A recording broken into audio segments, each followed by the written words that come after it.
Our iSchool, Our Stories. Welcome to the podcast about the stories of the University of Texas at Austin School of Information, students, staff, and faculty.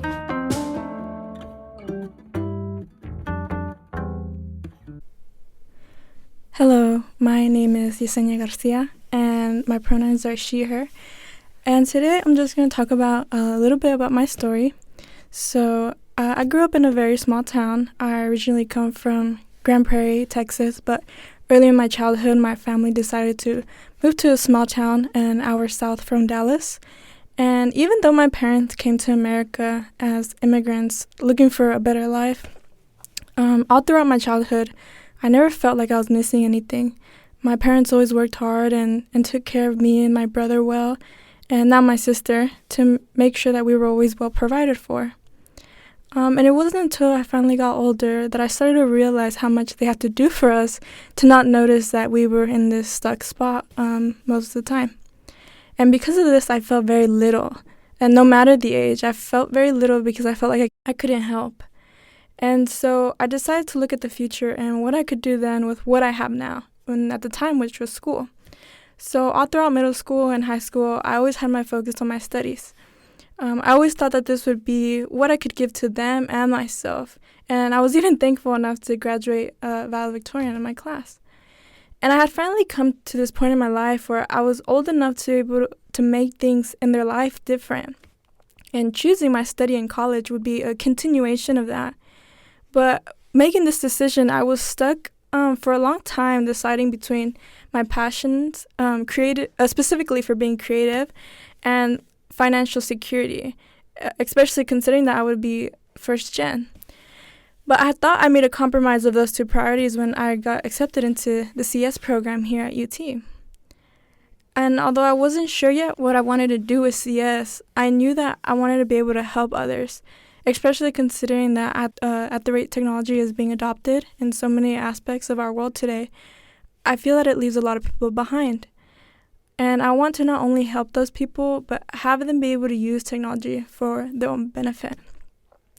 And although when I came to UT and I got a feel for the structure of the program and I found the material really interesting, I didn't feel ambitious or driven about it. And most importantly, I didn't see how I could make the impact I wanted to make, at least for the outside world.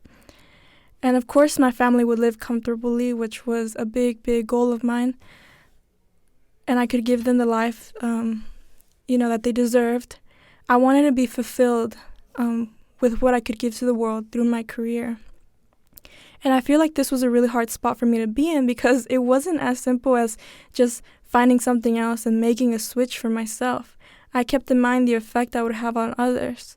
When I had received the call that I had been accepted into the CS program for the first time, I felt that I had already broke that generational cycle that had been not only going through my family, but many of my friends' family and the people that I know. And this kind of pivot helps people who think they can't do it because it hasn't been done or it doesn't happen often. So to think that I would throw it away simply because it didn't fit my passions, it weighed heavy on my chest. And CS wasn't just an opportunity for me, but it was for my family and everyone who comes from a place where going somewhere big doesn't seem practical or in reach. But during this time, I realized that most of these big decisions and these big steps I had made up till now were decisions that were always secure and safe. And those kinds of decisions people would say were the right route. And although this was fulfilling, they never fully prioritized what I really wanted out of my life. And so I realized that this took a toll whenever I was stuck in this place of wanting to break out of this mold to finally consider something I want to do. And so when I found out about informatics, it did feel like a bit of a risk just because of how new the undergraduate program was. But I felt that doing it would finally be something for myself, something that I really wanted to do, and something that I could make the most out of and still complete the goals that I wanted to if I worked hard enough. So when I finally made the decision, it felt that it was the right place for me to be all along, even if it was scary to do so at first. And so similarly to coming to UT, switching to informatics was the first of many big steps, but this time, all of who I am was included in the decision. And that's it for this episode. Tune in next week for more.